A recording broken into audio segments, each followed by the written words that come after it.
YouTube viewers அனைவருக்கும் வணக்கம். நான் உங்களோட அலெக்ஸ். இன்னைக்கு நம்ம பார்க்க போகிற படம் ப்ளூ ஸ்டார்.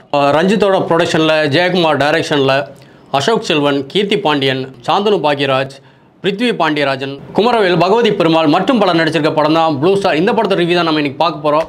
இந்த படத்தோட ரிவ்யூ பார்க்க போகிறதுக்கு முன்னாடி இதுவரை நம்மளோட சேனல் சப்ஸ்கிரைப் பண்ணல, உடனே சப்ஸ்கிரைப் பண்ணுங்கள். பக்கத்தில் இருக்க பெல் ஐக்கானை கிளிக் பண்ணுங்கள். என்னோட ரிவ்யூ உங்களுக்கு பிடிச்சிருந்தா லைக் பண்ணுங்கள், ஷேர் பண்ணுங்கள், கமெண்ட் பாக்ஸில் கமெண்ட் பண்ணுங்கள். இந்த படத்தோட ஒன்லைன் கதை என்னென்னு பார்த்தோம்னா, அரக்கோணம் பகுதியில் இருக்கக்கூடிய 2 பிரிவினர்களுக்கு சொந்தமான ஒரு கிரவுண்டு, கிரிக்கெட் கிரவுண்டு. இந்த கிரிக்கெட் கிரவுண்டுக்காக 2 டீம் சண்டை போட்டுக்குது. அதோட ஒரு டீம் வந்து ப்ளூ ஸ்டார், இன்னொரு டீம் வந்து ஆல்ஃபா பாய்ஸ். ப்ளூ ஸ்டாரோட கேப்டனாக வந்து அசோக் செல்வன் இருக்கிறாரு. ஆல்ஃபா பாய்ஸோட கேப்டனாக வந்து சாந்தனு பாக்யராஜ் இருக்கிறாரு. இவங்க 2 பேரும் பார்த்தீங்கன்னா வேறு வேறு காஸ்ட். அசோக் செல்வன் வந்து ஒரு சேரியில் இருக்கிற மாதிரியும், சாந்தனு வந்து ஒரு பெரிய இடத்து பையன் மாதிரியும் காட்டுறாங்க. ஸோ இந்த எப்போவுமே வந்து இந்த ரஞ்சித்தோட படம்னாலே தெரியும், ஒரு பெரிய இடத்தோட பையன் சின்ன இடத்து பையனை எப்படி பார்க்குறாங்க, இந்த சமூகத்தில் அவங்களுடைய பார்வை எப்படி இருக்குது அப்படிங்கிற மாதிரி ஒரு செட் பண்ணுறாங்க. தன்னோட இடத்த பிடிக்கணும் அப்படிங்கிறத அசோக் செல்வன் ரொம்ப தீவிரமாக இருக்கிறாரு. அதாவது அந்த இடத்த எப்படி பிடிக்க முடியும், அந்த இடத்த எப்படி தக்க வச்சுக்க முடியும்னா கிரிக்கெட் மூலமாக தான் முடியும். ஆனால் இவங்களை வந்து ஜெயிக்க விடக்கூடாது, அப்படி ஜெயிக்க வச்சுட்டா நம்ம இனத்துக்கே அவமானம் அப்படிங்கிற மைண்ட் செட்டில் சாந்தனு இருப்பார். ஆனால் 2 பேரோட மைண்ட் செட்டும் ஒரு டைமில் மாறுது. 2 பேரோட மைண்ட் செட்டும் மாறி ஒன்றாகுது. அது எந்த இடம் பார்த்தீங்கன்னா, ஒரு திருவிழாவில் 2 பேரும் மோதணும்னு முடிவு பண்ணுறாங்க. ஸோ அதுக்காக வேலைகள் நடக்குது. அப்படி மோதும்போது அசோக் செல்வனை வின் பண்ண முடியாதுங்கிறது சாந்தனுக்கு தெரிய வருது. அப்போ என்ன பண்ணுறாரு, சாந்தனு வந்து வெளியிலேருந்து, அதாவது ஒரு கிளப்பில் ஆடக்கூடிய பிளேயர்ஸை கூப்பிட்டு வந்து தன்னோட டீம் மூலமாக ஆட வைப்பார். ஆடி ஜெயிக்கவும் செஞ்சுருவார். ஜெயித்ததுக்கப்புறம் அவங்களுக்கு வந்து பைசா கொடுக்கறதுக்காக அவங்க கிளப்புக்குள்ளே போவார். அந்த கிளப்பில் விளையாடக்கூடிய கிரிக்கெட் டீமோட கோச் உள்ளே வந்துடுறார். உள்ளே வந்தோடனே இவனெல்லாம் யாரா உள்ளே விட்டது, இந்த மாதிரி ஆளுகளெல்லாம் உள்ளே விளாடக்கூடாது, இங்கே வந்து விளாட்றதுக்குலாம் ஒரு தகுதி வேணும்டா, அந்த தகுதி உங்களுக்கு இல்லை அப்படிங்கிற மாதிரி ஒரு டயலாக் பேசுவார்.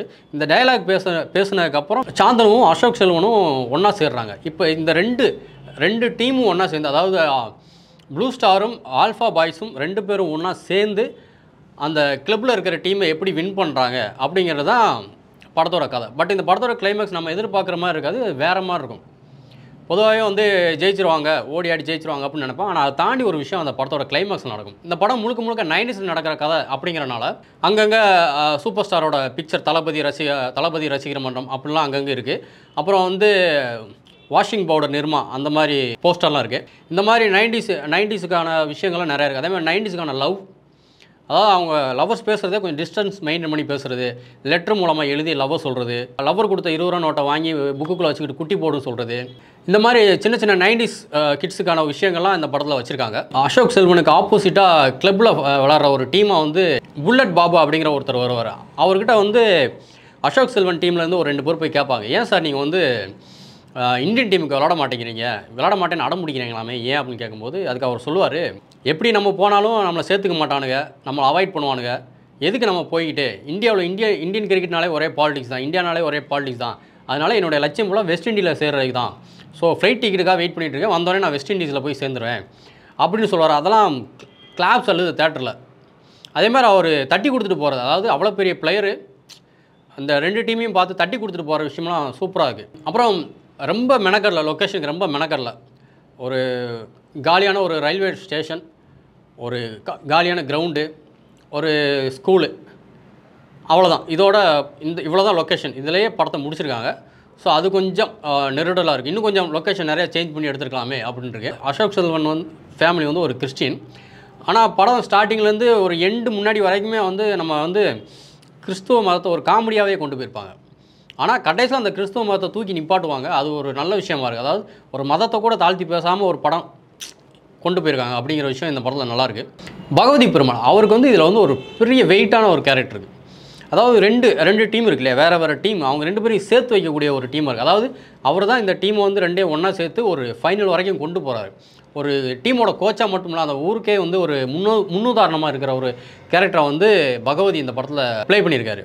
ஸோ அவருக்கு இந்த படத்தை பொறுத்த வரைக்கும் ஒரு பெரிய ஹேட்ஸ் ஆஃப். அதாவது அவருடைய முந்தைய படங்கள்லேருந்து பார்க்கும்போது இந்த படம் அவருடைய லைஃப்பில் ஒரு பெரிய மைல்கல்லாக இருக்கும் அப்படிங்கிறது தெரிய வருது நமக்கு.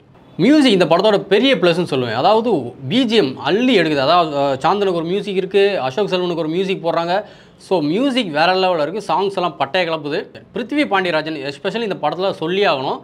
அவருடைய காமெடி சென்ஸும் அவர் பண்ணுற காமெடியும், அதே மாதிரி அவர் கிரிக்கெட்டில் இறங்கி விளையாடும் போது வேறு லெவலில் இருக்கும். அதான் அசோக் செல்வன் சாந்தனு கூட இப்படி விளாட மாட்டாங்க, அந்த அளவுக்கு அவர் இறங்கி விளாடுவார். ஆனால் அவர் விளாட்றதுக்கு நம்ம என்ன சொல்லணும்னா, வேகமாக அடி அப்படின்னு சொன்னால் அவர் விளாட மாட்டார். பொறுமையாக நீ அடிக்க வேண்டாம், மெதுவாக ஆடு அப்படின்னா மட்டும் வெறியோடு விளாடுவார். ஸோ அவருடைய அந்த ஃபன்னு, அந்த கிரிக்கெட் பேட்டிங் இதெல்லாம் சூப்பராக இருக்கும். அப்புறம் வந்து இந்த படத்தோட கொஞ்சம் சொதப்புன்னு சொல்ல முடியாது. ஏன்னா என்னோட பாயிண்ட் ஆஃப் வியூவில் இந்த கிரிக்கெட் விளாட்றது இன்னும் கொஞ்சம் ஸ்ட்ராங்காக காட்டியிருக்கலாமோ. ஈஸியாக டக்குன்னு அடித்து 6, ஈஸியாக டக்குன்னு 4, எந்த பால் தொட்டாலும் 6, 4 போயிட்டுருக்கு.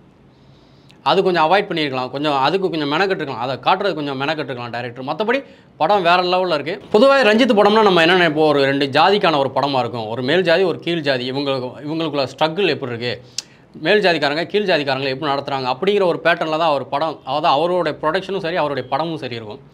ஆனால் இந்த படம் அதை தாண்டி ஒரு விஷயம் சொல்ல வருது. அது நீங்கள் தேட்டரில் போய் பார்க்கும்போது தான் தெரியும். அதை நான் சொல்லிட்டேன்னா அதோட சஸ்பென்ஸ் உங்களுக்கு உடஞ்சிரும். இந்த படத்தில் வந்து கீர்த்தி பாண்டியனுக்கும் அசோக் செல்வனுக்கும் உள்ள லவ், இந்த படத்தோட இன்ட்ரெஸ்டான பாயிண்ட்டு அதுதான் உடைக்குதுன்னு நான் சொல்லுவேன். கிரிக்கெட்டு இவங்களுக்குள்ள அந்த ஃபோர்ஸான விஷயம் அப்படின்னு போயிட்டு இருக்கும்போது இந்த லவ் கொஞ்சம் ஒரு மாதிரி ரொம்ப லவ்வில் ரொம்ப டாக்கிங் போயிட்டே இருக்கும். நசன்ட்டு ஒரு மாதிரி இருக்கும். அதை மட்டும் கொஞ்சம் அவாய்ட் பண்ணியிருக்கலாம். அதை மட்டும் கொஞ்சம் கட் பண்ணியிருந்தாங்கன்னா இது ஒரு 2.5 hours படமாக எடுத்திருந்தா இந்த படம், அதாவது முழுக்க ஒரு கிரிக்கெட் படமாக எடுத்திருந்தால் இந்த படம் இன்னும் வேறு லெவலில் இருந்திருக்கும். மொத்தத்தில் ப்ளூ ஸ்டார் ஒரு கிரிக்கெட் வீரர்களுக்கும் 90s கிட்ஸுக்குமான ஒரு படமாக அமைஞ்சிருக்கு. என்னோடய பாயிண்ட் ஆஃப் வியூவில் ப்ளூ ஸ்டாருக்கு நான் 8.5 ஸ்டார் கொடுப்பேன். ஸோ அடுத்த ரிவ்யூவில் மீட் பண்ணலாம். பாய்.